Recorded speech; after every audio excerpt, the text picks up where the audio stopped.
Baik, teman-teman, karena kita mau masuk di bulan Mei, ya. Waduh, di bulan Mei ini kalau kita lihat kalender banyak banget tanggal merah ya.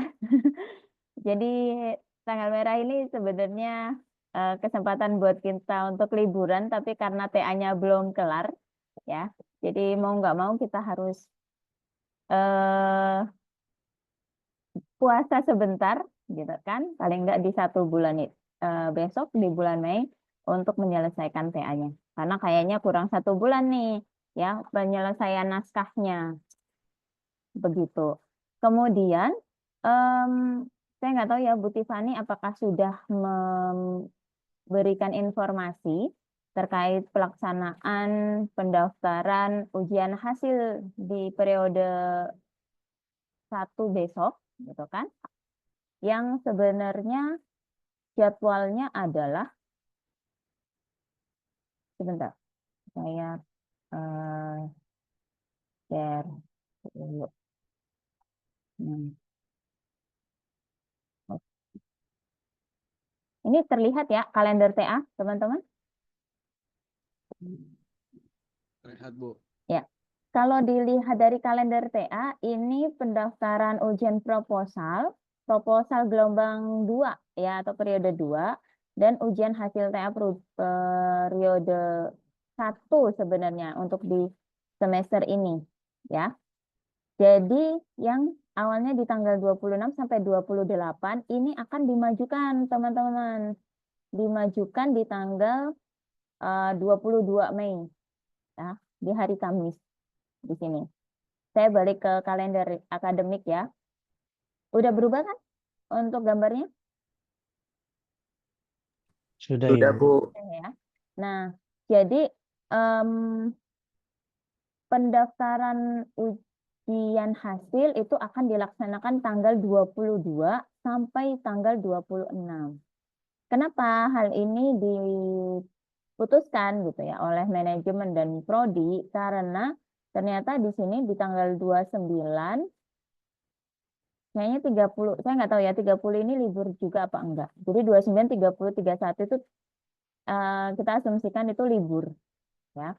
Sehingga kalau misalnya teman-teman itu mengumpulkan tanggal 26 sampai 28, prodi itu nggak akan banyak waktu untuk memvalidasi naskah TA teman-teman yang daftar ujian proposal maupun ujian hasil.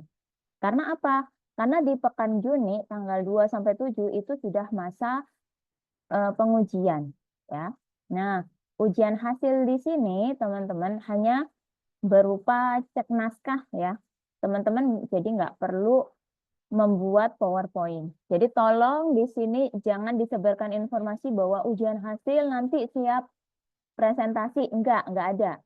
Ujian hasil itu eh, apa namanya pengujian naskah. Ya, kecuali nanti di sidang akhir. Oke, sampai sini bisa dipahami teman-teman? Paham, Bu. Oke, ya.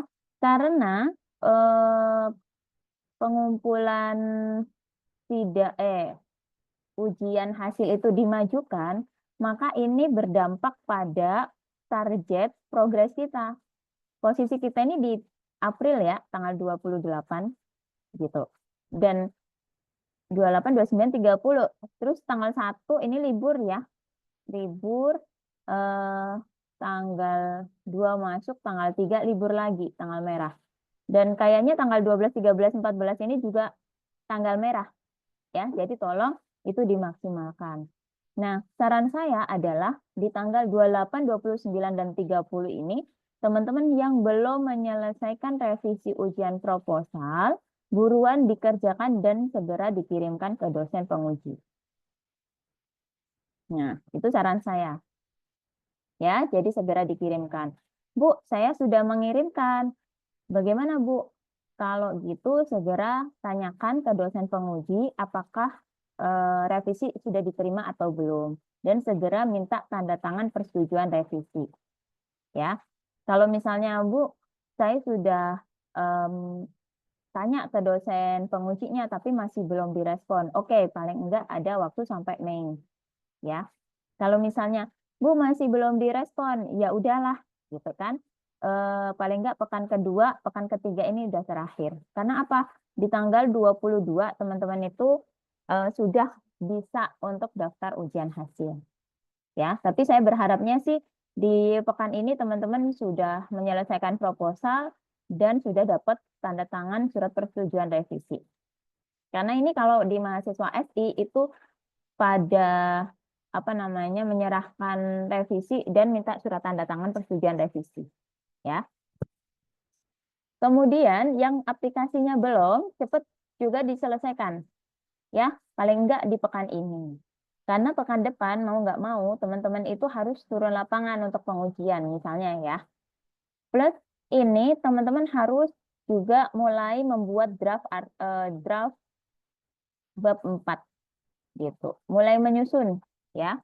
Kalau draftnya sudah saya sarankan kemarin, sekarang mulai menyusun isinya, kontennya ya. Karena apa? Ini kalau misalnya teman-teman di pekan tanggal 5 Mei ya sampai tanggal 11 itu turun lapangan melakukan pengujian kan 1 minggu nih. Terus tanggal 12 ini teman-teman apa namanya? Hitung hasilnya ya seperti apa, kemudian langsung tuliskan di naskahnya. Paling enggak di tanggal 12 sampai di tanggal 18 ini teman-teman menyelesaikan progres PA-nya. Karena di sini tanggal 19, 20, 21 gitu kan. Ini kesempatan teman-teman untuk memberikan naskah itu ke dosen pembimbing. Ya. Seperti yang kita ketahui bahwa dosen pembimbing ini pegang mahasiswanya cukup banyak ya, nggak cuma hanya 1-2 tapi paling nggak minimal ada 15. Sehingga takutnya ketika kalian mepet banget nih mengumpulkan naskahnya, jadi nggak akan dicek secara maksimal. Apalagi kalau misalnya kalian bilang, oh masih tanggal 22, oh masih tanggal 23, besok aja lah di tanggal 25, gitu kan. Karena deadline untuk ujian hasil di tanggal 26. Nah ini ada indikasi bahwa dosen pembimbing itu nggak akan merespon bisa. Karena kan ini weekend ya, 24, 25 itu. Kita nggak tahu ya kegiatan dosen pembimbing selain mengajar itu apa? Mungkin ada acara keluarga atau bagaimana, begitu kan? Takutnya di kegiatan apa namanya di tanggal weekend ini dosen pembimbingnya lagi berhalangan. Begitu. Kalau misalnya kalian mepet, oke tanggal 24 saya ngirim, Bu. Tapi belum direspon sampai tanggal 26. 26 ini kan hari terakhir ya. Kalian ngejar-ngejar dosen pembimbing juga nggak akan ngerespon ya. Itu kejadian yang hampir terjadi di setiap masa pendaftaran ujian gitu. Dan akhirnya mahasiswa mengeluhkan dosen pembimbing hanya bilang, ya kemarin-kemarin kemana? Itu ya. Jadi saya harapkan di apa namanya kegiatan pendaftaran besok nggak ada drama-drama lagi seperti itu. Ya, jadi tolong bisa janjian dengan dosen pembimbing, disampaikan bahwa Pak nanti ujian hasil pendaftarannya itu dimajukan dimulai tanggal 22. Gimana ya Pak? Baiknya untuk strategi pengumpulannya seperti apa? Gitu. Nah, cukup paham teman-teman? Ada pertanyaan? Silakan.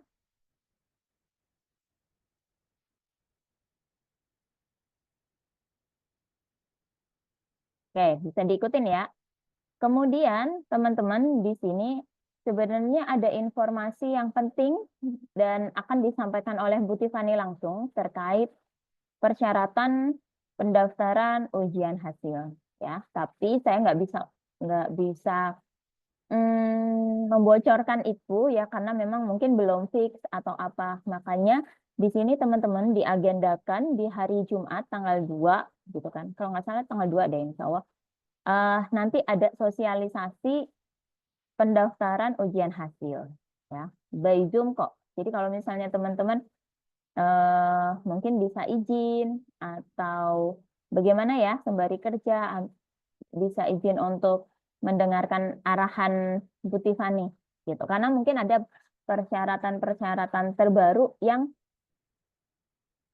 harus dipenuhin pada pendaftaran ujian hasil besok.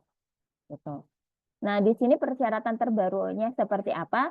Karena saya belum bisa kasih tahu ya, karena gini, di tanggal 2 Mei pagi itu Prodi juga akan mengadakan sesi sosialisasi perubahan jadwal dengan dosen pembimbing.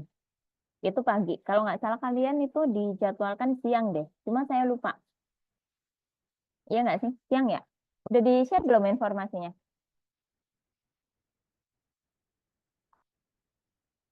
Belum ya? Untuk sosialisasi. Di grup TA ada nggak sih?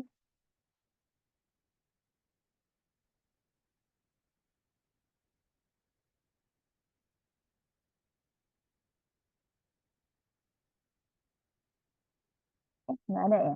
Bentar, bentar. TA. Oke.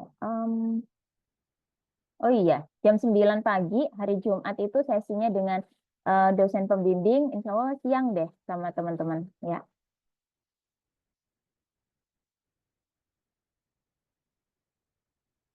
Nah, di situ ya. Nanti kalau misalnya memang nggak ada uzur gitu kan, silakan teman-teman bisa mengikuti sesinya. Karena di situ teman-teman bisa tanya jawab apapun ya, mumpung diskus dengan Bu Tiffany.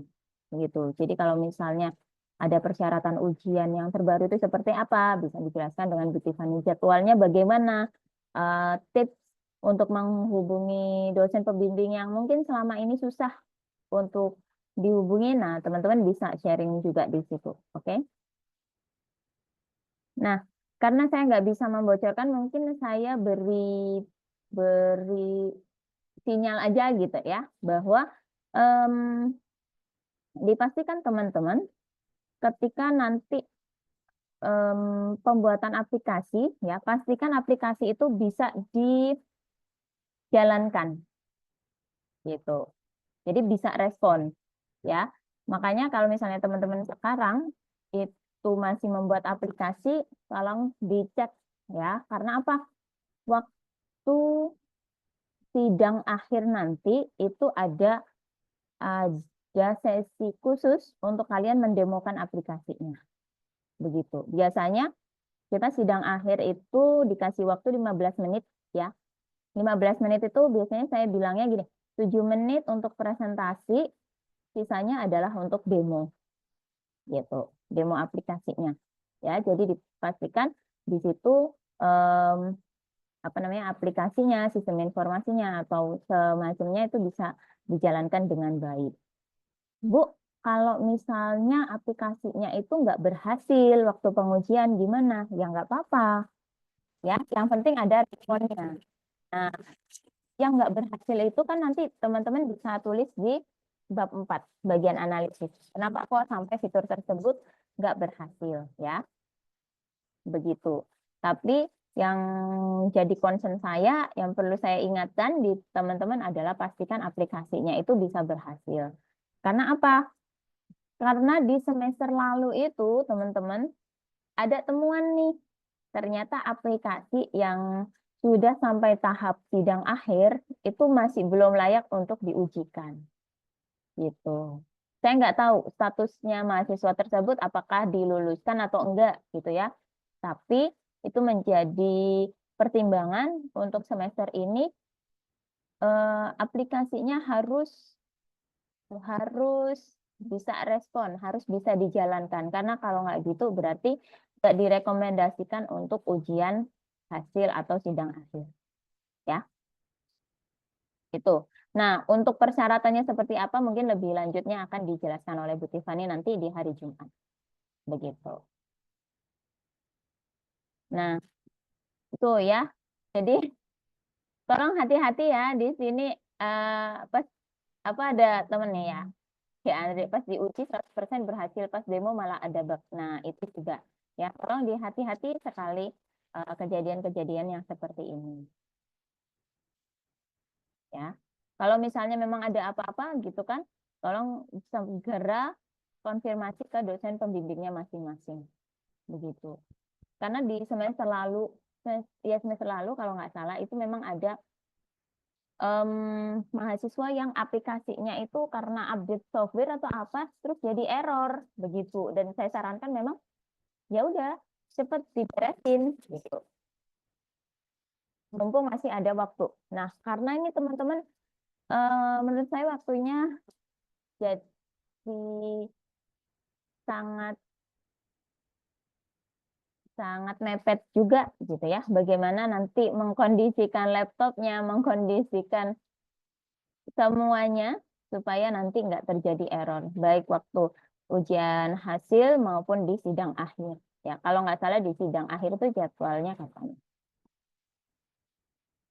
Sidang akhir tanggal 30 ya, hampir 1 bulan, tapi di rentan antara pendaftaran ujian dengan uji pelaksanaan sidang akhir ini teman-teman masih tetap berprogres ya. Progresnya ya masih bikin draft artikel jurnal, kemudian apa namanya ya draft artikel jurnal, kemudian nanti membuat PowerPoint ya, seperti itu.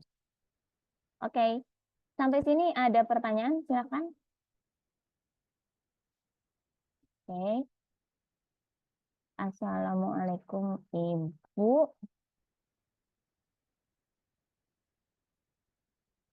Izin bertanya, untuk mengikuti seminar hasil itu minimal berapa kali bimbingan ya Bu? Maaf saya lupa waktu itu yang Ibu jelaskan. Oke, untuk seminar hasil atau ujian hasil itu 6 kali minimal ya. Kemudian kehadiran kelas TA itu kalau nggak salah sudah 10 ya. 10 kehadiran. Jadi kalau misalnya kita lihat nih pertemuan ke-8 ya, ke-8, 9, 10, 11. Nah, di tanggal 19 ini paling nggak teman-teman sudah harus ikut 10 kali sesi kelas TA ya. Tapi saya nggak tahu sih kebijakannya seperti apa. Nah, kemarin sudah saya share link ya beberapa nama-nama yang saya bold itu adalah yang alfanya lebih minim 3 dan lebih dari itu. Jadi tolong bisa disesuaikan kembali ya untuk syarat ujian hasil. Karena kalau misalnya udah mendekati ujian hasil, pasti ada aja yang bilang, Bu, bisa dibantu nggak untuk presensinya? Nah, di sini saya bilang itu nggak ada. Ya, makanya kenapa sudah saya ingatkan di sini mulai dari pertemuan kemarin gitu kan sampai sekarang. Kemudian kemarin juga diminta oleh Bu Tiffany rekapannya Mbak gitu. Oh iya Bu, jadi saya kasihkan ke teman-teman.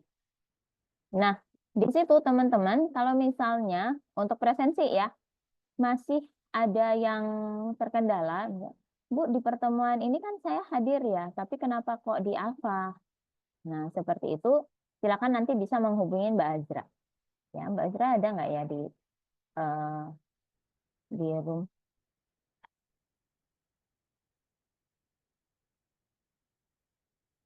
Sudah ada belum? Oh, sudah ada ya. Jadi silakan langsung menghubungi Mbak Azra karena nanti kita tektokannya bareng. Oke? Ya. Jadi teman-teman yang kemarin misalnya, Mbak di pekan ini saya hadir, tapi apa namanya, saya ditulis Alfa. Atau Mbak saya ikut kelas pagi, gitu kan? Tapi di sininya, Senin kelas pagi. Jadi di pekan kemarin saya ditulis Alfa. Nah, juga bisa dilaporkan, ya. Oke. Oke, sampai sini ada pertanyaan terkait pelaksanaan ujian hasil?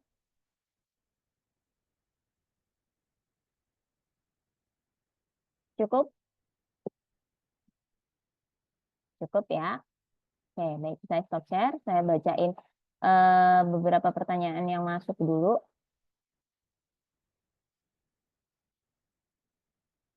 Oke, Bu izin bertanya. Oh, ini untuk mengikuti SEMHAS ya, minimal berapa kali bimbingan? Oke, sudah terjawab ya. Untuk bimbingannya seminar hasil itu 6 kali dan ini sudah harusnya sih kalian sudah bisa mengisi log bimbingan di daftar tugas akhir. Nah, kalau misalnya kalian coba Siska sekarang terus belum bisa untuk mengisi log bimbingan, bisa disampaikan ya, teman-teman. Jadi biar besok kita segera ke Mbak Farah. Gitu. Oke, kemudian ada pertanyaan dari Waluya. Bu, apakah ada minimal responden untuk kita melakukan uji lapangan, Bu? Ada sebenarnya, ya. Untuk apa namanya? Kalau kemarin kita bahas tentang teknik pengambilan sampel ya. Kalian menggunakan teknik apa? Purposive sample, random sampling atau snowball atau yang lainnya ya. Nah, untuk responden sendiri bisa dihitung pakai apa, Bu? Ya, bisa pakai apa namanya? Rumus Lovin, kemudian Lemons-Howe dan lainnya. Ya, yang sesuai mana? Kalian bisa apa namanya? Cek sendiri gitu.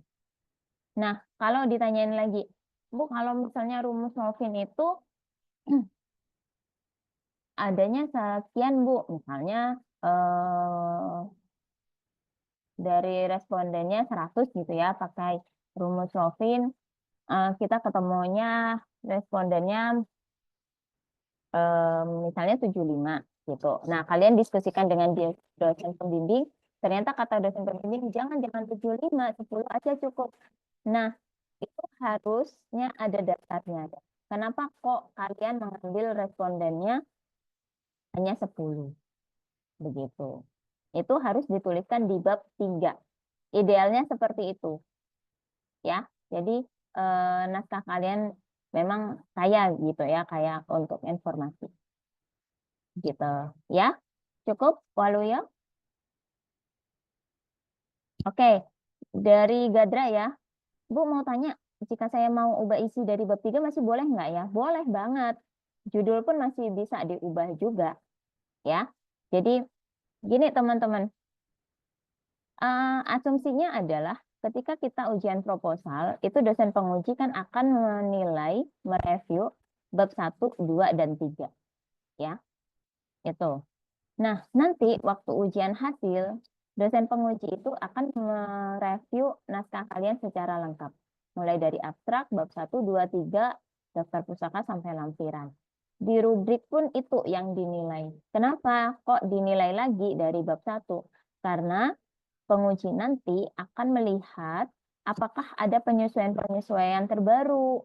Begitu. Jadi, nggak usah khawatir kalau misalnya teman-teman masih akan merevisi bab judul, bab pertanyaan penelitian, tujuan masalah itu masih sampai nanti setelah ujian sidang akhir. Ya, sidang akhir TA pun masih ada revisi seperti itu. Jadi disesuaikan saja. Ya. Nah, untuk di sini teman-teman yang saya sarankan adalah kalian usahakan penulisannya itu lengkap. Ya, dari bab 1 sampai bab abstrak ya, mulai dari abstrak sampai bab terakhir. Karena apa? Penilaian ini kalau ujian hasil adalah minimal 70 yang nanti bisa direkomendasikan atau kemungkinan jadi syarat untuk bisa daftar sidang akhir. Ya.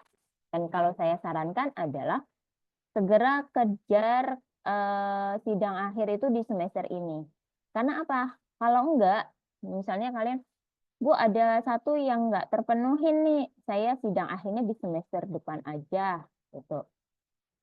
Resikonya adalah pasti nanti ada kebijakan baru lagi dari manajemen atau dari prodi, yang itu syarat tambahan atau apa, sehingga menyebabkan ya ada tambahan syarat lagi, kerjain lagi. Nah, seperti itu.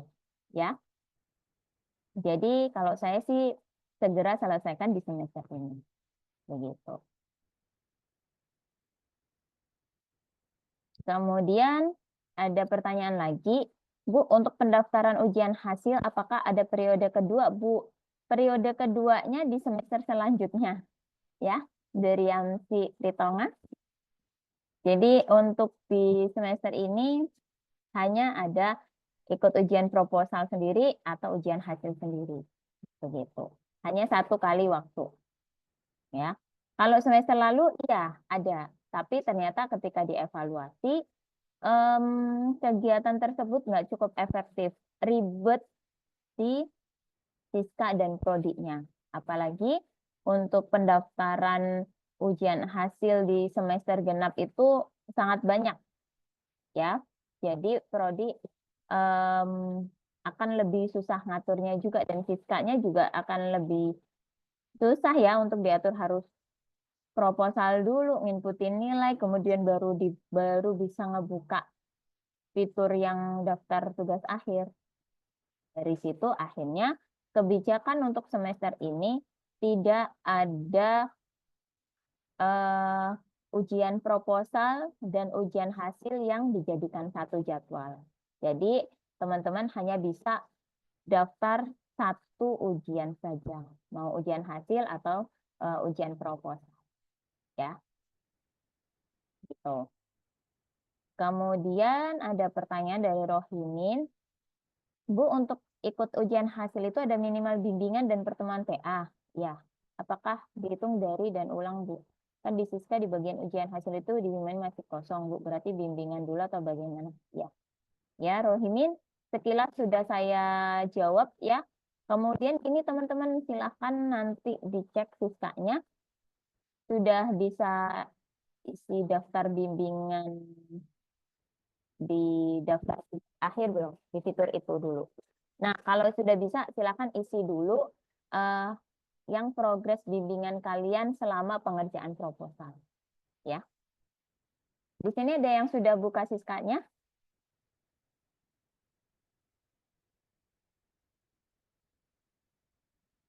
Ada yang sudah buka Siska? Ada yang lagi buka Siska? Ada, Bu. Ada. Oke. Untuk log bimbingan sudah bisa diisi belum ya?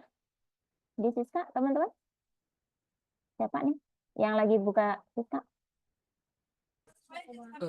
Sudah, Bu. Saya udah bisa, Bu. Udah bisa? Sudah. Udah diisikan? Sudah bisa, Bu. Udah bisa, udah diisikan belum? Sudah, Bu.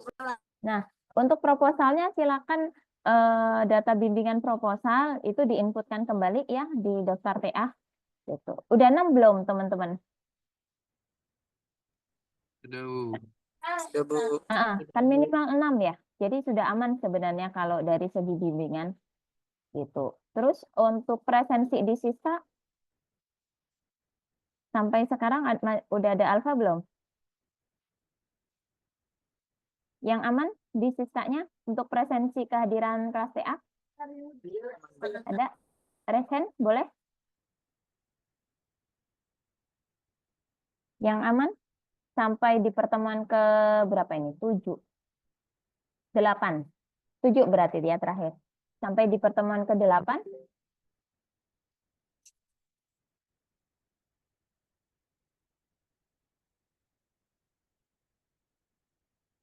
Oke ya, udah dicek. Oke, Irfan aman ya. Irfan ini kayaknya dari semester lalu ya? Iya, Bu. Progresnya sudah sampai mana, Irfan? Penulisan, Bu. Bab 4. Iya, Bu. Penulisan, Bu. Oke, sip. Ya. Jadi oke, dari segi log bimbingan kelas T, terus kehadiran kelas TA berarti Irfan aman. Ya, teman-teman juga silakan dicek. Kemudian gini, log bimbingan yang sudah diisikan tolong nanti dikonfirmasi ke dosen penguji untuk minta approve-nya. Ya. Begitu. Rohimin sudah terjawab ya pertanyaannya.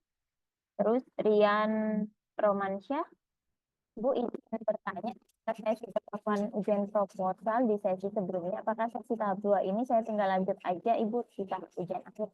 Oke, untuk Rian nilainya aman nggak ya? Rian Romansyah, nilai proposal kamu berapa kemarin? Aman nggak?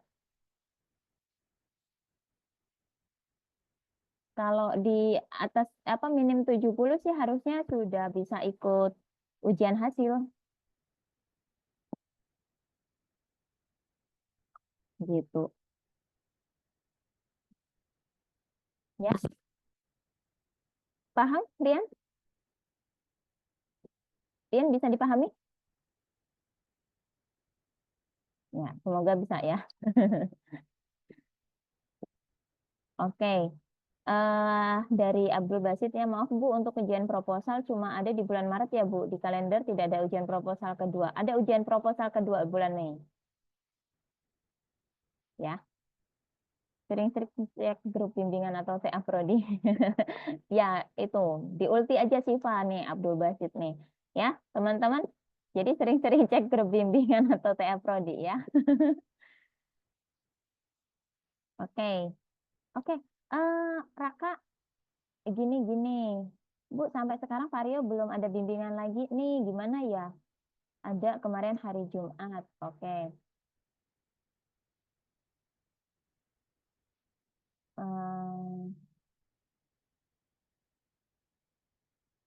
Oke, baik.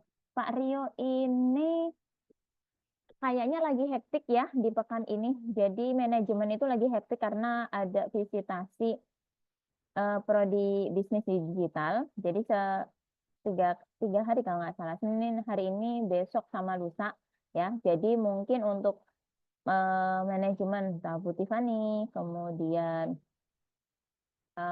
Pak Rio, Pak Lukman, Pak Rojul itu lagi fokus ke apa namanya visitasi gitu. Ya, benar ya Mbak Azra ya. Ada Mbak Azra nggak ya di sini?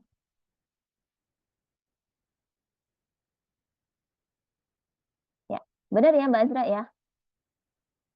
Karena Mbak Azra ini juga tim untuk akreditasi apa namanya prodi bisnis digital. Jadi memang informasinya ada beberapa dosen itu yang lagi hektik menyiapkan itu, ya. Karena visitasi lapangan nih, jadi asesornya datang selama 3 hari, gitu. Jadi Raka, tolong nanti bisa dikonfirmasi lebih lanjut, entah di hari Rabu atau di hari Kamis, ya.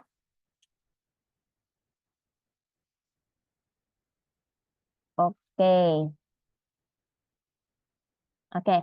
Ya, ada pertanyaan dari Irfan ya. Bu, maaf untuk dosen pembimbing saya. Untuk dosen pembimbing saya bilang untuk bab 3, nanti kalau ada perubahan katanya nanti aja sekalian revisi saat ujian hasil. Itu ngikutin dosen pembimbing aja ya, Bu? Iya, boleh. Ya, kalau ada revisi nanti sekalian waktu ujian hasil boleh. Terus dari Fajri, Bu, kalau saya proposal di gelombang 2 maksudnya ya, berarti nggak bisa langsung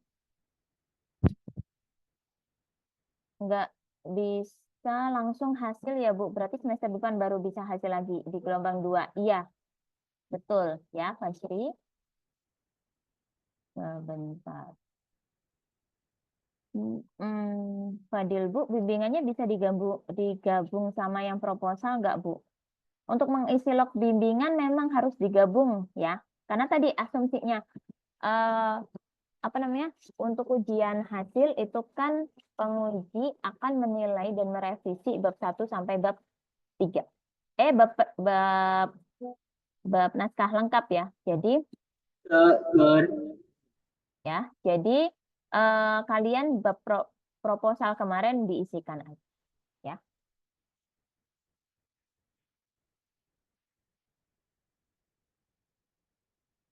Oke, ada pertanyaan dari Alwi. Bu, untuk sidang akhir itu nanti minimal berapa kali mengikuti mata kuliah TA? Lalu jika semisal kurang karena alfa itu gimana ya, Bu? Berarti Alwi ini nanti tolong bisa dimaksimalkan ya di pertemuan ini. Kayaknya nanti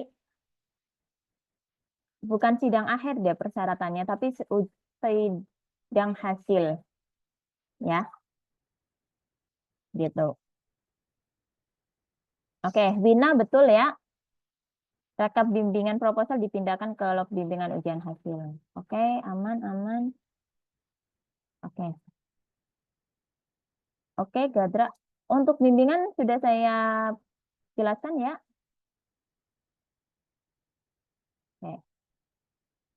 Oke, oke. Oke, izin bertanya Bu, kalau nilai proposalnya di atas 70 dan harus melakukan revisian, apakah harus mengikuti ujian hasil? Apakah iya tetap ya. Jadi untuk revisi surat persetujuan revisi ini nilai berapapun ya. Kalian meskipun nilai 100 pun masih tetap minta surat persetujuan revisi dari dosen penguji. Gitu. Untuk syarat pendaftaran ujian hasil. Oke. Sampai sini ada pertanyaan? Silakan.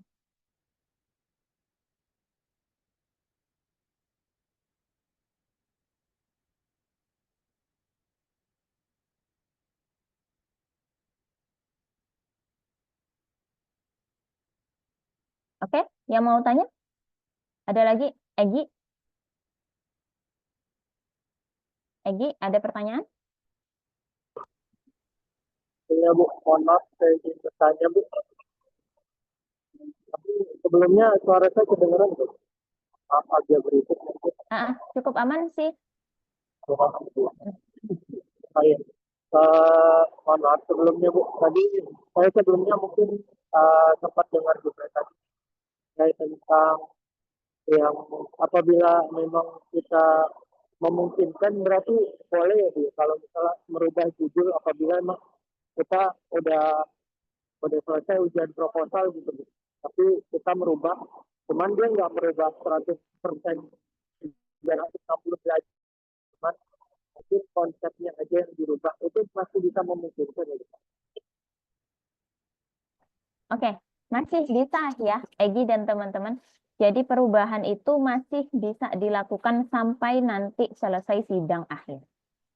Bu, nggak ada perubahan ketika gimana ya, ketika kalian cetak naskah untuk persyaratan yudisium itu baru deh kelar kelar apa namanya bimbingan TA kalian ya. Tapi untuk bimbingan yang artikel masih masih terus berjalan ya, sampai mungkin ada beberapa dosen yang pengennya dipublikasikan di jurnal di luar NF. Nah, itu kan komunikasinya masih terus berlanjut. Tapi untuk TA-nya udah selesai gitu. Bu, mungkin nggak di apa namanya revisi judulnya, sangat mungkin sekali gitu ya. Udah sangat sekali juga jadi nggak efektif ya kalimatnya. Jadi sangat mungkin atau mungkin sekali. Em, karena dilihat lagi apakah judul ini itu sudah menggambarkan penelitian kalian atau belum. Menggambarkannya seperti apa, Bu? Kalau kita merujuk pada rubrik gitu kan. Di rubrik judulnya itu harus apa namanya?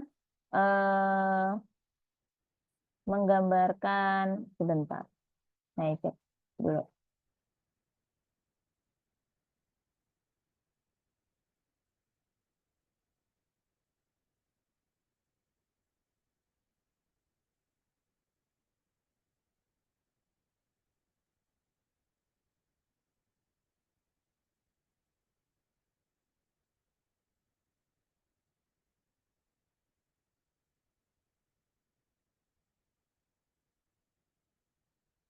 Ini ujian hasil ya. Saya buka sheetnya di ujian hasil. Teman-teman juga bisa buka untuk rubrik penilaiannya.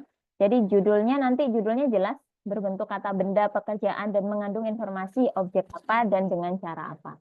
Nah, seperti itu. Misalnya, Bu, ternyata menurut penguji untuk objeknya ditambahin kata-kata studi kasus. Boleh nggak? Ya boleh, boleh aja. Gitu. Tapi nggak merubah topik ya. Begitu. Nah, gini, bobotnya ini ya. Jadi kenapa di ujian hasil itu akan dicek lagi dari judul. Judul, kemudian abstrak gitu kan. Penulisan masih masih dicek lagi. Karena apa? Pasti di pengerjaan ujian hasil itu pasti ada penyesuaian-penyesuaian kembali. Begitu. Ya. Oke. Cukup? Kita perlu perlu ini lagi ya, apa ujian proposal lagi karena kan kita perlu penyesuaian lagi tuh dari bab 1 sampai bab 3 yang udah dinilai sebagai ujian proposal itu kita Kayak kalau ujian proposal lagi enggak sih? Kayaknya enggak. Jadi langsung aja. Apalagi nilai kamu aman enggak kemarin? alhamdulillah aman sih Bu kemarin Heeh, nilai heeh. Kalau aman sih lanjut aja. Dosen pembimbingmu siapa? saya Pak Pak siapa lagi? Sorry. Pak Hilmi, Siapa? Hilmi, Pak Hilmi. Oh, Pak Hilmi. Oke, oke. Heeh. Pak Hilmi aman nggak? Jangan ketawa. Nah, iya itu. Ya, itu dia. Sejauh ini saya masih meminta chat beliau gitu untuk minta bimbingan kepada beliau gitu kan. Jadi makanya memang saya juga prosesnya sih masih berjalan. Cuman kan memang saya masih ada banyak beberapa kendala yang terjadi. Wah, kemudian saya coba minta arahan atau bimbingan dari beliau. Mungkin memang belum belum ada responnya hingga saat ini gitu. Tapi alhamdulillah baru semenjak apa setelah ujian proposal kemarin, saya kan ujian proposal yang tahap pertama Bu. Nah, dia bisa menyanggupi untuk ngadain bimbingan nanti besok rencananya sih, Bu. Itu baru bimbingan lagi. Ya, oke. So, Karena ini mungkin jadi agak agak kesulitan untuk menghubungi beliau terkait tentang bimbingannya. mm, mm, mm.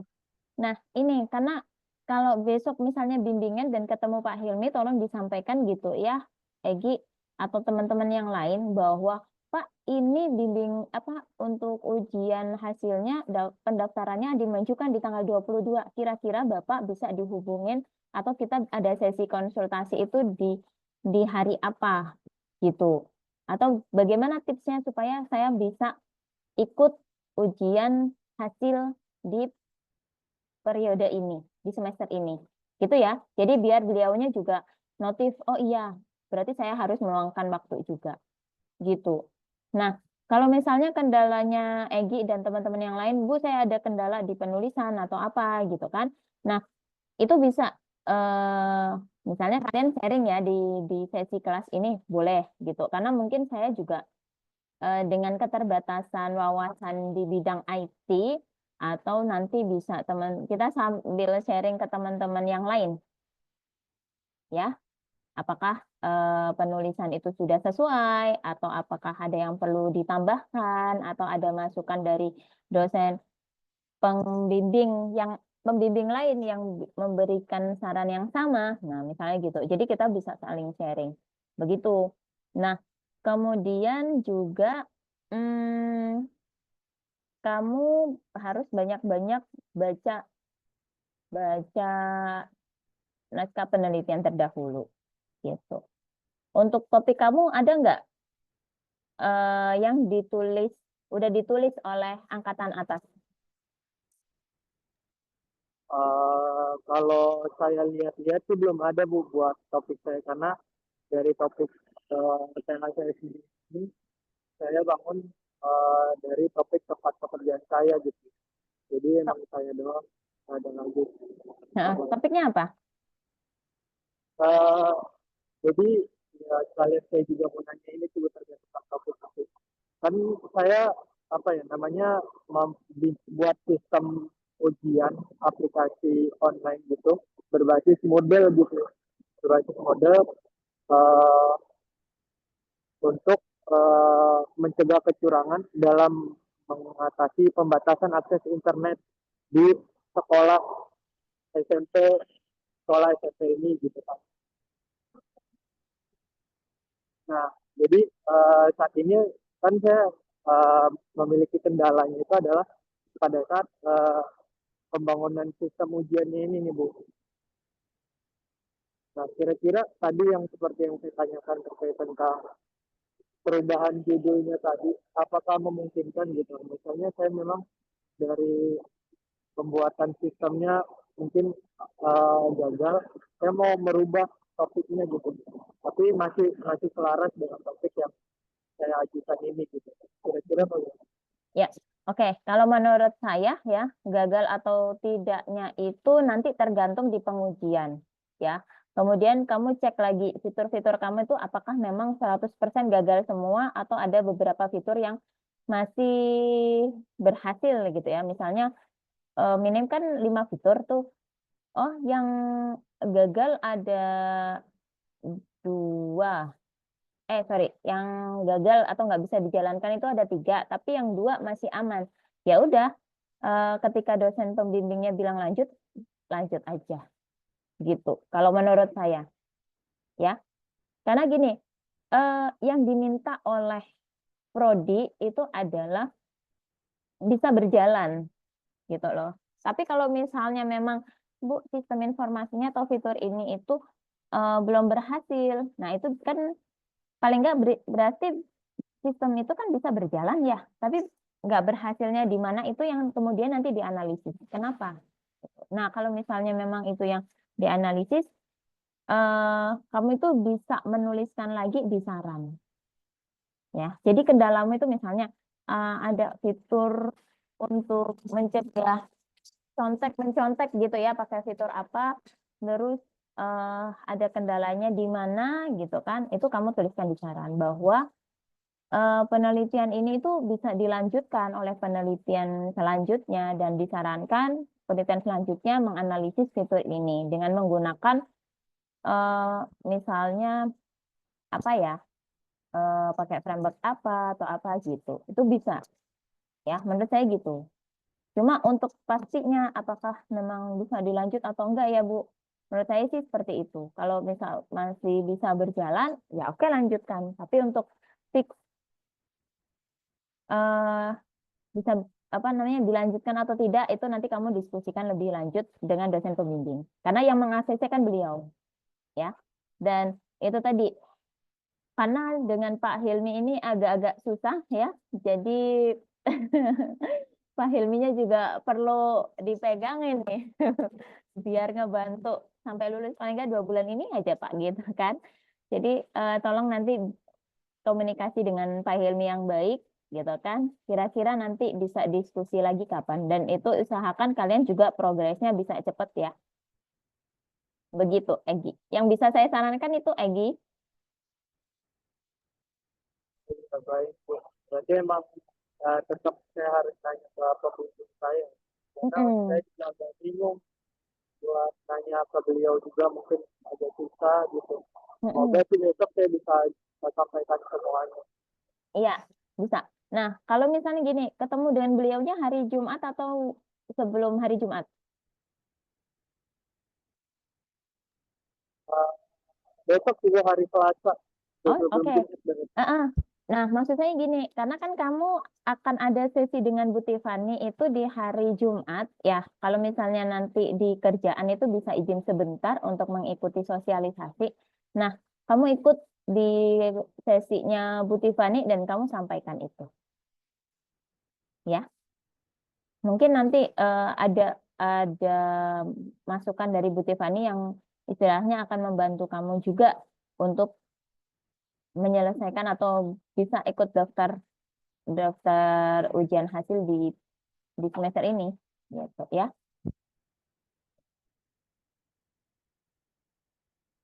Cukup Egi. Itu cukup. Terima kasih Bu.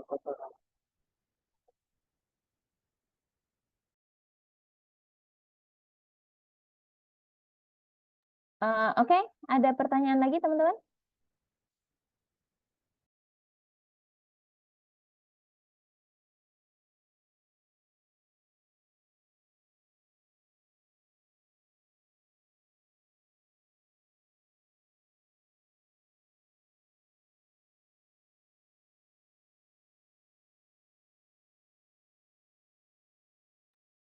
Silakan kalau mau ada yang ditanyakan.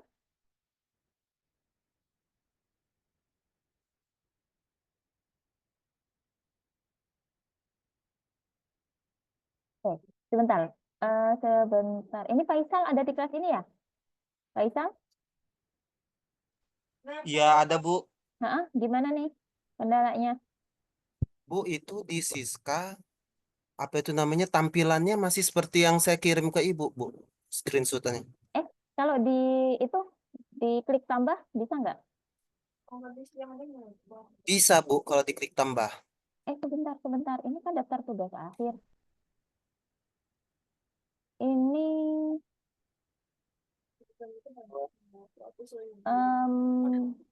kamu bisa nampilin di sini nggak? Share screen aja. Nanti Bu coba dulu sebentar Bu.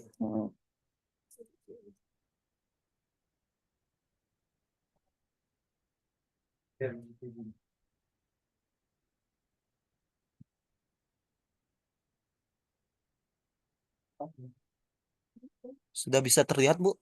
Bentar. Nah ini di tugas akhir ini apa aja sih fiturnya?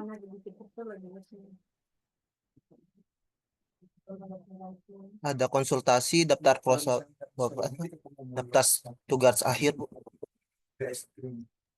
Ini Nah kamu ini langsung ke sini Bu. oh gitu.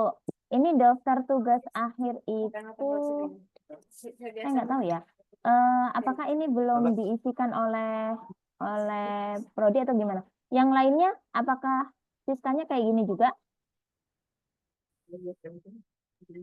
Saya tidak Bu. Ada Bu. Sama?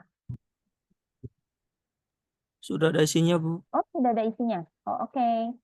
Kalau yang sudah ada isinya berarti Faisal kamu ke Mbak Faras ya? Ini sorry. Iqbal Maulana atau yang sudah ada isinya ini isi sendiri atau memang dari prodi?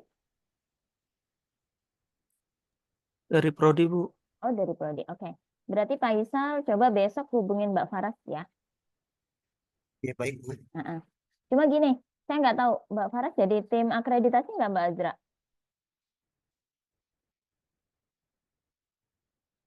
Mbak Azra. Oke. Iya. Mbak Faras jadi tim akreditasi nggak? Enggak. Oh enggak, berarti aman ya Mbak Azra. Mbak Farasnya aman. lagi longgar berarti. Nah, karena Mbak Faras nggak jadi tim Iya. akreditasi, mungkin kalau ada kendala ya di apa namanya di Siska, boleh teman-teman besok menghubungi Mbak Faras. Palingnya jam 8 atau jam 9 ya. Gitu. Faisal, jelas? Ya jelas Bu. Oke. Oke.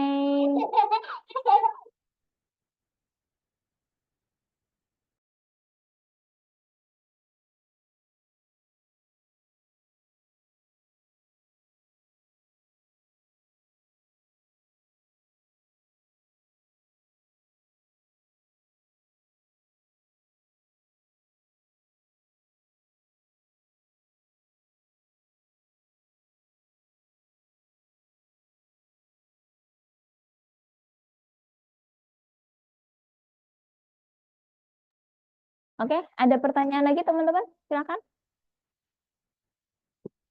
Nggak ada? Cukup untuk tanya jawabnya? Ada yang mau didiskusikan terkait progres TA?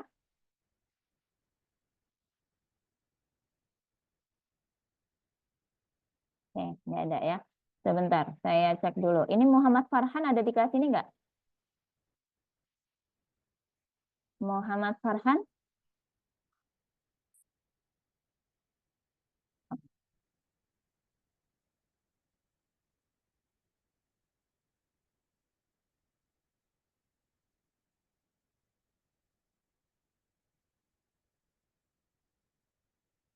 Oke, nggak ada ya, berarti di kelas pagi. Oke, baik. Sebelum saya bahas untuk materi di hari ini, gitu kan, silakan nanti teman-teman cek lagi Siska, presensi utamanya, presensi di Siska, kemudian di link yang kemarin sudah saya share, ya, apakah memang ada yang bermasalah, silakan bisa dilaporkan ke Mbak Azra, ya. Untuk presensi bukan lewat chatroom ya, Abdul Basit, ya. Jadi kayaknya linknya udah di-share oleh Mbak Azra deh. Oh, belum. Link presensi akan dibagikan di akhir perkuliahan ya, mungkin sekitar jam 20.20 ya. Insya Allah kita akan selesaikan untuk hari ini jam 8:30 aja ya.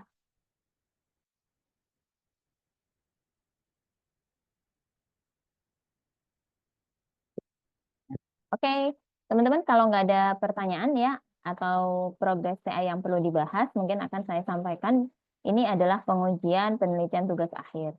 Jadi untuk pengujian ini teman-teman sebenarnya ya idealnya itu adalah melihat kalian itu ya apakah nanti akan menguji sistem atau saya nggak menguji sistem tapi prosesnya adalah analisis. Analisis itu berarti menguji hipotesis ya. Itu semua nanti bisa disesuaikan gitu. Kalau di mahasiswa TI ini rata-rata kan produk ya, membuat perancangan produk atau yang lain-lain. Ya, ada yang lain-lain gitu kan. Jadi tolong nanti bisa disesuaikan begitu. Nah, untuk pengujian ini perlu juga dilakukan ya untuk mencoba bahwa sistem itu berjalan dengan baik atau enggak sesuai dengan solusi yang ditawarkan pada latar belakang. Begitu. Ya. Makanya kenapa saya bilang untuk pengujian sistemnya untuk sistemnya, aplikasi atau produknya paling enggak waktu seminar hasil itu sudah bisa dijalankan gitu ya, bisa respon, apalagi waktu sidang akhir itu bisa dilakukan. Bu, kalau tiba-tiba ada bug gimana gitu kan? Ya gimana lagi gitu. Silahkan didiskusikan secara kekeluargaan dengan dosen pembimbing dan penguji ya. Itu.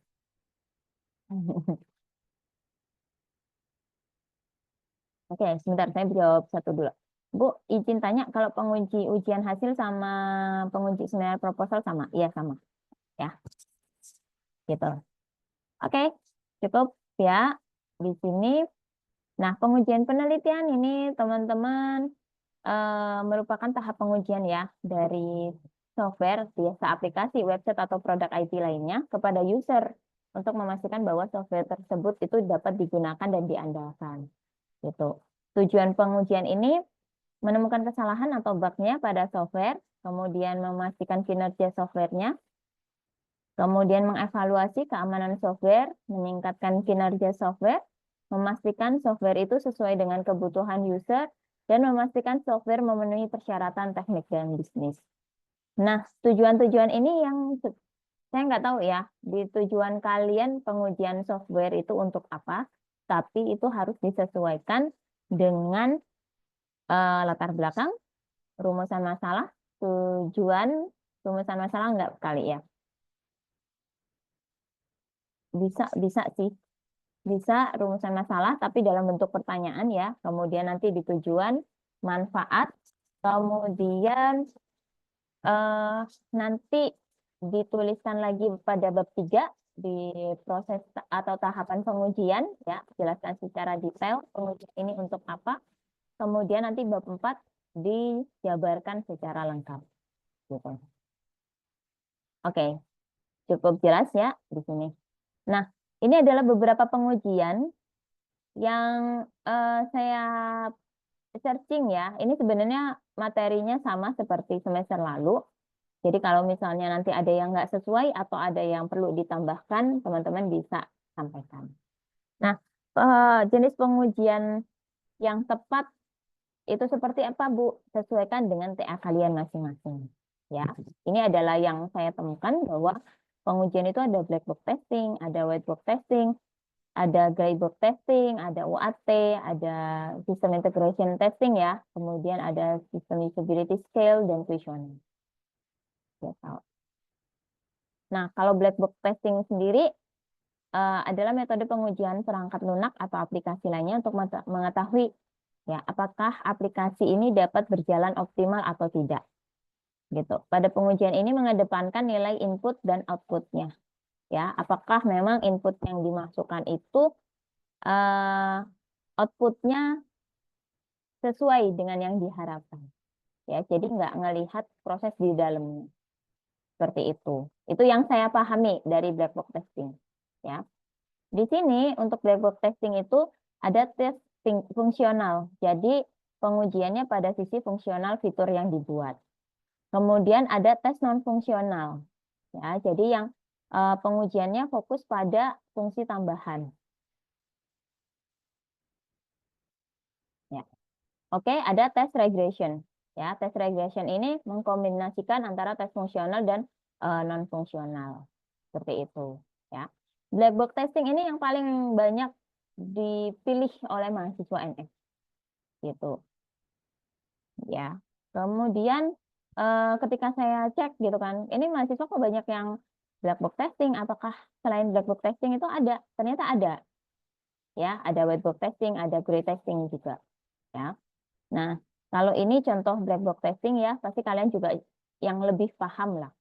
Nah, untuk penulisan bab 4, teman-teman juga bisa menyajikannya seperti ini. Gitu. Jadi bagaimana skenario pengujiannya, kemudian hasil yang diharapkannya seperti apa. Gambarnya bisa ditaruh di dalam tabel. Ya. Tapi ini nanti judulnya adalah judul tabel. Tabel pengujian fitur menggunakan black box testing. Gitu. Nah, teman-teman dalam menyajikan bab 4 nanti sudah saya katakan bahwa kita udah bahas ya di pertemuan kemarin, data itu ada gambar, ada tabel, ada angka,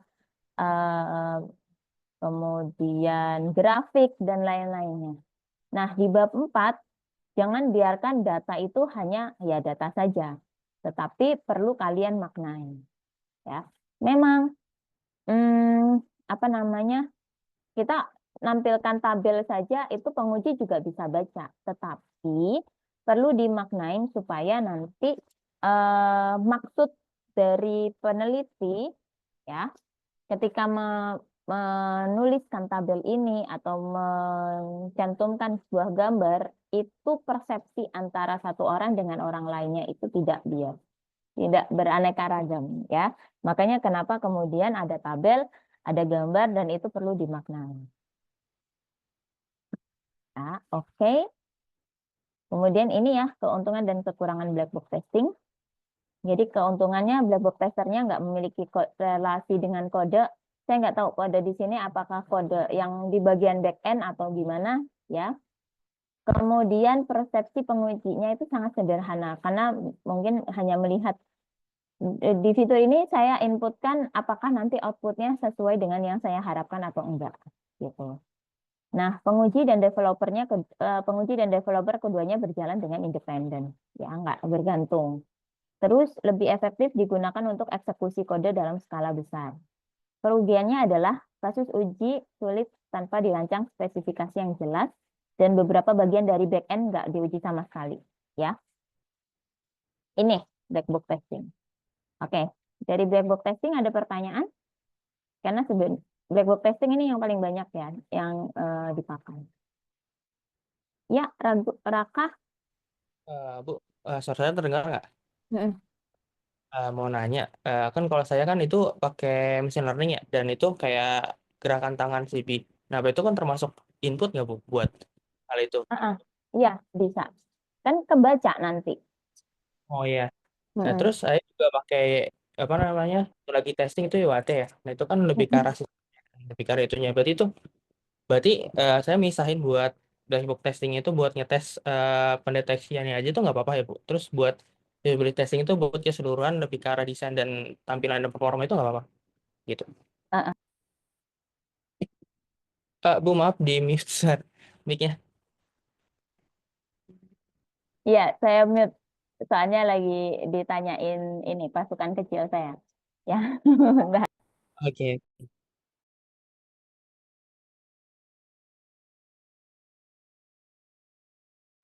Oke. Kalau saya baca di beberapa artikel penelitian itu ya, bahwa pengujian menggunakan black box testing dengan UAT ini beda gitu. Kalau black box testing itu kan melihat apakah memang aplikasinya ini berjalan di input outputnya. Tapi kalau misalnya UAT ini itu lebih pertanyaannya itu lebih ke tampilannya gitu. Sebentar saya cek dulu ya hasil ini setting saya.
Terlihat ya apa ini contoh artikel yang saya tadi sih coba-coba gitu kan lihat apa sih bedanya di black box sama UAT gitu. Nah, kalau ini artikel yang saya temukan gitu kan. Jadi analisis black box testing dan user acceptance testing terhadap sistem informasi solusi network gitu. Ini juga nanti teman-teman misalnya di sini ada yang perlu di apa namanya informasinya salah, nah teman-teman bisa luruskan juga ya. Kalau saya membaca artikel ini, jadi analisis black box testing dan user acceptance. Jadi memang ada dua pengujian ya, ada black box testing dan ada UAT-nya gitu. Boleh ya. Gitu. Nah, di sini dia menjelaskan bahwa untuk pengujian apa namanya? Pengujian implementasi, bentar. Nah, diterima atau tidak ini menggunakan black box testing ya. Nah, ini berikut beberapa kasus pengujian yang dilakukan terhadap sistem informasi dengan menggunakan pengujian black box. Black box-nya ini. Jadi data masukannya apa? Kemudian yang diharapkan ya ternyata sejauh pengamatannya oke, sudah sesuai. Berarti dia kesimpulannya berhasil masuk gitu ya. Nah, kemudian gagal masuk ada ternyata teman-teman. Di sini data masukannya adalah tombol login-nya diklik, data user nggak terdapat di tabel pengguna, gagal masuk ke halaman. Ternyata pengamatannya adalah gagal login dan menampilkan kesalahan. Nah, kesimpulannya dia gagal masuk gitu. Berarti ini diindikasikan bahwa setiap kita pengujian fitur ya bisa berhasil, bisa diterima, bisa enggak. Jadi teman-teman jangan takut ya, Bu, kok fitur saya ada yang enggak berhasil ya, enggak diterima, gimana? Apakah ada yang salah? Oh enggak, gitu ya. Mungkin ada sistem atau sesuatu yang enggak support. Dan itu gimana Bu? Masukkan saja. Ya. Yang penting adalah fitur sistem atau aplikasi kalian itu merespon begitu. Nah, ini apa namanya masih di black box ya. Kemudian UAT-nya itu dilakukan dengan cara menyebarkan kuesioner kepada 45 responden pengguna solusi Medsosku. Kuesioner ini bertujuan untuk mengetahui sejauh mana tingkat penerimaan sistem informasi telah diimplementasikan sehingga dapat membantu pengguna solusi Medsosku. Nah, ini ya cukup jelas nih teman-teman. Nah, kuesionernya terdiri dari 19 pertanyaan yang terdiri dari 5 pertanyaan berkaitan dengan desain, masing-masing 7 pertanyaan yang berkaitan dengan layanan dan efisiensi solusi Medsosku. Gitu. Ya. Kemudian cara menjawabnya ini cara total jawaban dari butir soal dikalikan 100 dan kemudian dibagikan dengan jumlah responden. Nah, kayak gini. Ini tabel kuesionernya. Tabel kuesioner berarti dia menggunakan UAT. Ya, ini beda. Pertanyaan juga beda. Gitu. Nah, di sini teman-teman untuk skor ya, menurut saya ketika kalian itu menggunakan skala Likert, itu kan ada itu ya dari 1 sampai 5 ya, dari yang tidak setuju sampai sangat setuju. Nah, di sini harusnya bukan pertanyaan ya, tapi pernyataan begitu. Jadi kalau misalnya gini, apakah tampilan medsosku ini menarik? Kan ditanyain kan, jawabannya iya atau enggak kayak gitu. Tapi kalau misalnya pertanyaan dan itu dijawab oleh skala Likert misalnya, tampilan solusi medsosku cukup menarik atau tampilan solusi medsosku menarik. Kalau saya nggak setuju, kan nanti poinnya bisa 1 atau 2. Ya. Terus menu, ini kalau pertanyaan Likert ya, menu atau fitur media solusi medsosku ini mudah dipahami. Kalau saya setuju, mungkin poin 4. Tapi kalau ditanyain, apakah menu atau fitur mudah dipahami? Jawabannya kan kalau nggak iya atau tidak. Ya, ini juga penting ya teman-teman ketika nanti membuat satu kuesioner. Oke, ada tambahan? Ada pertanyaan? Silakan. Oke, aku mau nambahin lagi, Bu. Misalkan kalau tadi pertanyaan lu, Pak. Oh, deh, apa lagi, Pak? Oke, Ya nggak. aku mau jawab dari rada kelupaan. Ya nggak apa-apa.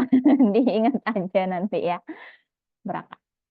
Nah, oke. Sembari saya baca. Oh iya, baru, sorry Bu. Iya. Soalnya kan di Android itu kan ada ini ya, apa namanya, ada integration testing atau automating testing sendiri. Itu bisa nggak sih, misalkan kita pakai itu buat black box testing. Soalnya itu kayak kita bakalan bikin skenario-nya, ada ekspektasinya sama misalkan kalau gagal gimana. Gitu sih Bu, itu bisa berarti jatuhnya. Iya, bisa. Cuma balik lagi, ini siapa yang tanya? Raka enggak? Iya, Raka Iya ya. Bu, Ra. Oh ya, tapi teman-teman pastikan lagi, apakah memang kalian menggunakan black box testing itu sesuai dengan tujuan pengujiannya. Kembalikan lagi ke situ. Misalnya kalian menuliskan black box testing adalah pengujian yang bagaimana gitu ya. Nah, itu kalau saya bilang ya, definisi-definisi itu ambil dari kata pakar, kata penelitian terdahulu, sehingga kalian nanti metode pengujiannya seperti apa, itu nanti disesuaikan dengan referensi yang kalian pakai. Misalnya, Bu, ini kan sistem integration, tapi saya menggunakan apa namanya black box testing, apakah sudah sesuai? Balikan lagi, definisi black box testingmu apakah sudah menjawab itu? Ya, menurut saya gitu, Raka. Sehingga ketika kamu ditanyain oleh penguji misalnya ya, kenapa kamu menggunakan black box testing padahal kamu untuk menguji integrasi sistemnya gitu. Nah, kamu bisa jawab misalnya, iya Pak, karena di sini berdasarkan definisi dari pakar, black box testing itu untuk menguji bla bla bla bla bla bla. Nah, di sini saya mau mengintegrasikan apakah input yang diberikan itu hasilnya sesuai dengan output yang diharapkan. Dan di sini dalam proses ini nanti ada analisisnya bagaimana apa masukannya seperti apa gitu kan. Kemudian bagaimana yang diharapkan, sejauh mana pengamatan yang saya lakukan dan kesimpulannya seperti apa. Misalnya kayak gitu ya, Raka dan teman-teman. Tuh. Oke, cukup jelas Oke, Bu. Terima kasih. ya. Kalau ada tambahan silakan, boleh. Maaf Bu, izin bertanya. Ya, boleh. Untuk UAT itu kan pengujian di tahap akhir ya Bu, ketika sistemnya udah berhasil dibuat semuanya.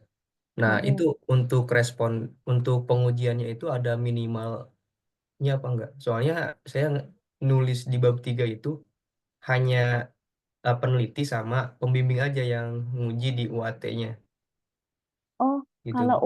kalau UAT kan memang perlu Itu bisa responden apa ya. enggak? Heeh. Siapa ini yang tanya? Sorry, saya nggak. Andre Bu. Oh, Andre. Ya, Andre, kalau UAT itu kan memang perlu responden ya. Kamu objeknya siapa? Objeknya Sivitas NF nggak Akademik. sih? NF nggak sih? Yang kesehatan Ya, nggak sih? Kesehatan ya? eh, Mm-mm. ya.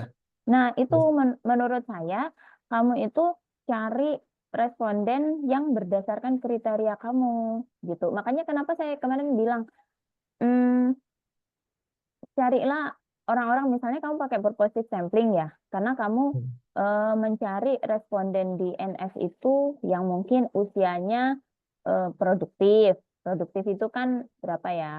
Misalnya usia 20 sampai 25 atau 30 lah, atau 35 gitu ya. Tergantung, kamu harus punya acuan juga. Usia produktif itu berapa? Kemudian usia yang lanjut atau apa gitu kan, kategori kesehatan orang itu kan bisa dilihat dari situ ya. Nah, kalau misalnya oh usia produktif oke ke mahasiswa. Nah, kamu tujukan ke mahasiswa siapa? Begitu.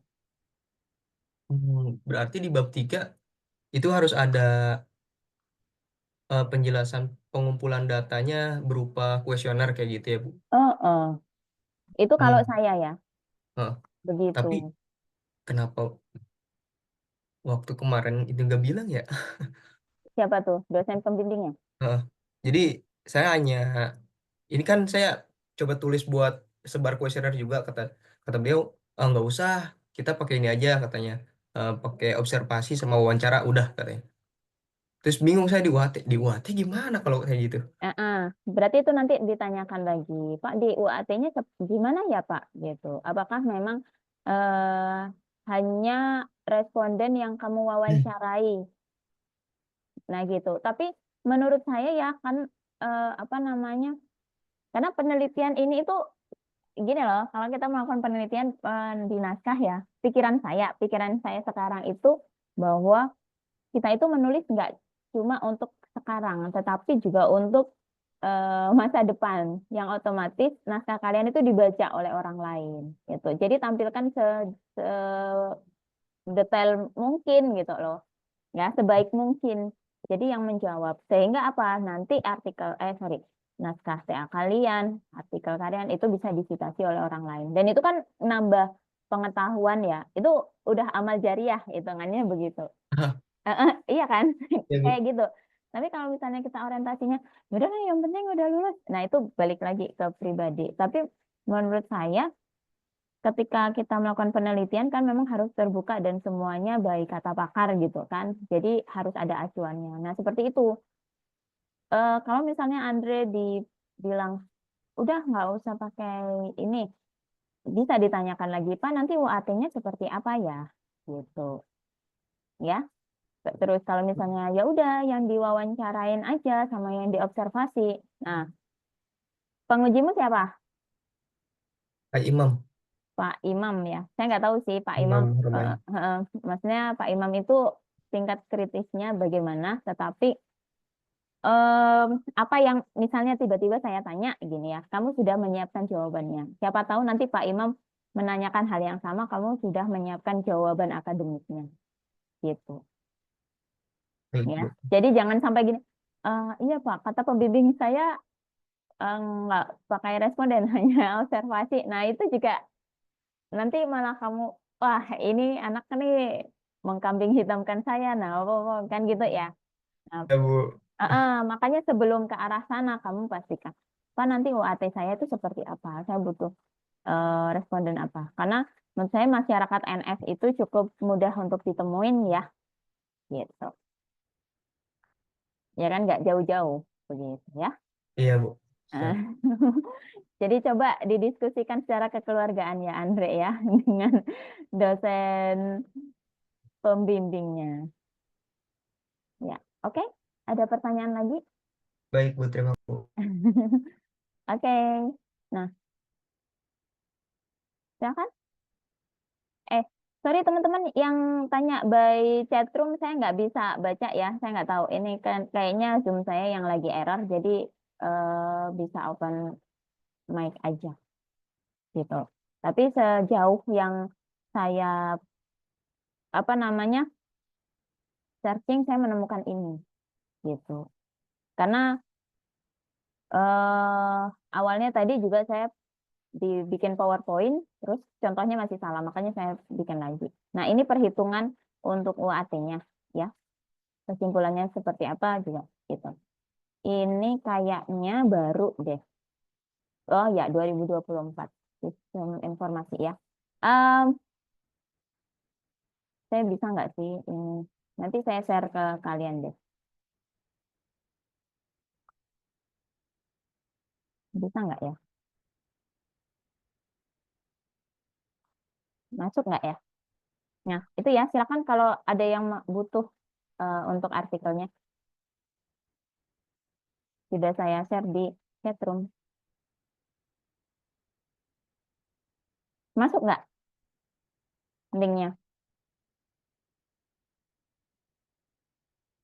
Semoga masuk ya di chatroom. Oke. Balik lagi ke pengujian. Oke. Ya. Untuk pengujian, karena terbanyak adalah pakai black box testing, jadi sudah saya sampaikan ya sedikit banyaknya. Gitu. Nanti ada yang masih mau dipertanyakan boleh. Nah, selain black box itu ternyata ada white box testing. Kalau white box testing ini dia menguji runtutan logika program ya, yang terkait pada source code-nya. Karena pengujian ini akan melihat bagaimana sistemnya memeriksa input ke dalam sistemnya. Kalau saya boleh bilang ini lebih ke bagian back end kali ya. Ada yang di sini testingnya pakai white box?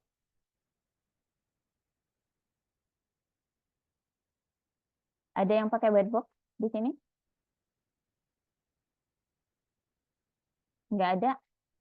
Atau nggak tahu? Maksudnya karena kebanyakan black box, akhirnya pada black box semua, ya.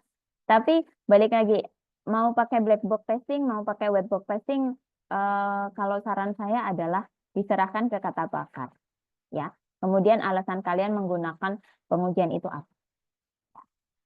Gitu. Keuntungan dan kekurangan white box testing, kalau keuntungannya kesalahan pada kode yang tersembunyi itu bisa terdeteksi. Karena kalau ini udah bahasa-bahasa IT banget ya. Kalau saya bilangnya kan bukan bahasa manusia ya, bahasa komputer gitu kan. Nah, ngecekin codingan itu kan juga pusing ya.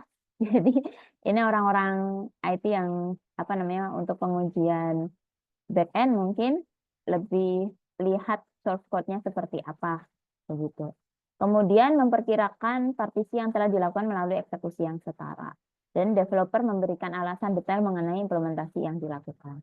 Kerugiannya biaya operasionalnya lebih mahal dan ketinggalan beberapa case yang hilang dalam kodenya. Ya. Nah, kemudian ada gray box testing. Kalau gray box testing ini pengujian antara white box dan black box. Jadi memang diuji dari dua sisi ya. Bagaimana inputnya, bagaimana source code-nya, kemudian output-nya. Begitu. Kemudian ini ada UAT. Nah, saya bilang kan, di UAT contoh saya salah. Gitu. Jadi ada beberapa artikel yang kemudian saya cek, ini kayaknya bukan pengujian UAT deh, ini bisa aja black box testing ya. Gitu. Nah, di black box testing, ketika kalian membuat tabel hasil pengujian seperti ini juga boleh, tapi dengan catatan harus dimaknain, ya. Gitu. Kalau UAT tadi harusnya sih yang kuesioner ya, kemudian ada skalanya. Begitu. Nah, kemudian ada SIT, pengujian yang bertujuan untuk memastikan bahwa setiap komponen sistem dalam aplikasi itu terintegrasi dengan baik dan berjalan. Nah, misalnya, Bu, ini saya pakai melihat integrasinya gimana. Kamu coba deh, apakah memang black box atau SIT atau yang lain. Ya, Raka, ya. Gitu. Kalau misalnya di penelitian terdahulu, Bu, ada yang membuat apa namanya melihat integrasi sistem menggunakan black box, ya berarti itu yang jadi acuan kamu, ya. Tuh. Kemudian ada yang SUS, ya. Ini yang SUS ini karena saya pernah ngebimbing mahasiswa terus pakai pertanyaan SUS, jadi sedikit banyak tahu, ya, bahwa kalau metode SUS kita lihat ya itu akan disajikan 10 item pertanyaan. Dan ini pertanyaannya itu diuji menggunakan skala Likert ya teman-teman. Jadi bentuknya itu pernyataan. Misalnya, saya berpikir akan menggunakan sistem ini lagi. Ya, setuju, nggak setuju. Ya. Jadi bukan pertanyaan apakah sistem ini berguna. Nah, itu kan jawaban-jawaban yang hanya bisa dijawab oleh ya dan tidak. Ya. Kemudian ini kuesioner skala Likert. Ya, pernyataannya seperti ini. Untuk perhitungan seperti apa juga teman-teman bisa cari di penelitian terdahulu. Gitu. Nah, untuk kuesioner ya, saya cek ada skala Goodman ya. Skala Goodman ini adalah peneliti yang menggunakan jawaban ya atau tidak secara tegas. Ya, nggak benar, salah, pernah, nggak pernah, dan sebagainya. Nah, pertanyaannya ya kayak tadi, apakah sistem informasi ini memiliki tampilan yang menarik, ya atau tidak? Fitur login ini membantu Anda dalam menjaga privasi data diri Anda, iya atau tidak? Itu dia perhitungannya,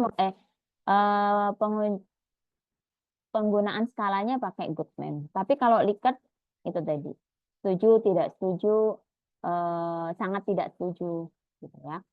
Nah, di sini catatan, bahwa di dalam pengujian ini peneliti harus yakin ya dengan metode pengujian yang dilakukan untuk user maupun developer itu sudah sesuai dengan tahapan penelitian di bab 3 gitu. Nah, penentuan user dan developer itu bisa dipilih untuk melakukan pengujian didasarkan pada kebutuhan penelitian itu sendiri dengan catatan user dan developernya ya dituliskan pada bab 4. Gitu. Nah, kemudian kalau peneliti menggunakan kuesioner baik skala Likert maupun Goodman, cari referensi yang bisa jadi acuan kalian. Ya, karena itu nanti yang harusnya menjadi pijakan kalian untuk menjawab pertanyaan-pertanyaan dari penguji. Seperti itu. Itu untuk bahasan kita ya mengenai pengujian. Silakan mungkin ada pertanyaan.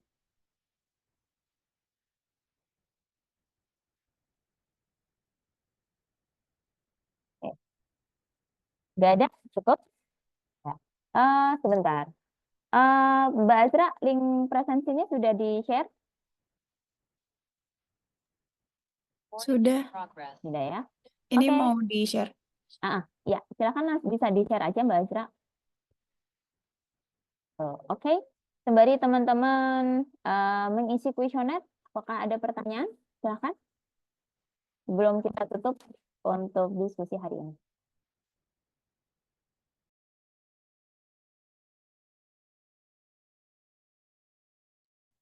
Nah, kalau pertanyaan kelas pagi tadi itu ada yang menanyakan tentang referensi ya atau penggunaan sitasi. Bu, kalau misalnya penggunaan sitasi itu apa namanya nggak didapat dari dosen NF gitu kan karena nggak ada yang sama. Gimana? Ya udah kalian masukkan referensi atau tulisan dosen itu yang misalnya penggunaan UAT atau black box. Nah, itu bisa kalian tambahkan di penelitian kalian. Ya. tipe-tipe dosen penguji itu beda ya. Ada yang memang konsen banget. Oh, harus ada 2 penelitian yang ada 2 artikel yang harus disitasi oleh mahasiswa. Itu ada. Ada yang misalnya kayak saya gini, ya kalau nggak ada ya nggak apa-apa, nggak usah dipaksakan juga gitu kan. Nah, ada yang seperti itu. Nah, Bu ikut yang mana? Ya, ikut dosen penguji kalian. Ya, kalau misalnya memang disuruh ini masukkan, ya udah masukkan aja. Dan amannya memang dimasukkan, ya, supaya nanti nilai kalian di bagian referensi itu bisa maksimal. Begitu. Oh, Bu bisa nggak langsung lulus aja nih gitu? Nggak bisa ya. Nggak bisa kan harus ujian dulu ya. Mau tingkatannya di D3 sampai S3 pun masih ada ujian gitu kan. Sama aja sih, saya di sini juga belajar gitu kan. Apa namanya? Kadang juga mikir gitu, bisa nggak sih nggak usah ngurusin beginian. Nah, tapi ya itu nggak bisa karena kita di dunia akademik. Kalau kalian di dunia non akademik ya, misalnya di perusahaan atau apa penelitian kan nggak terlalu begini banget.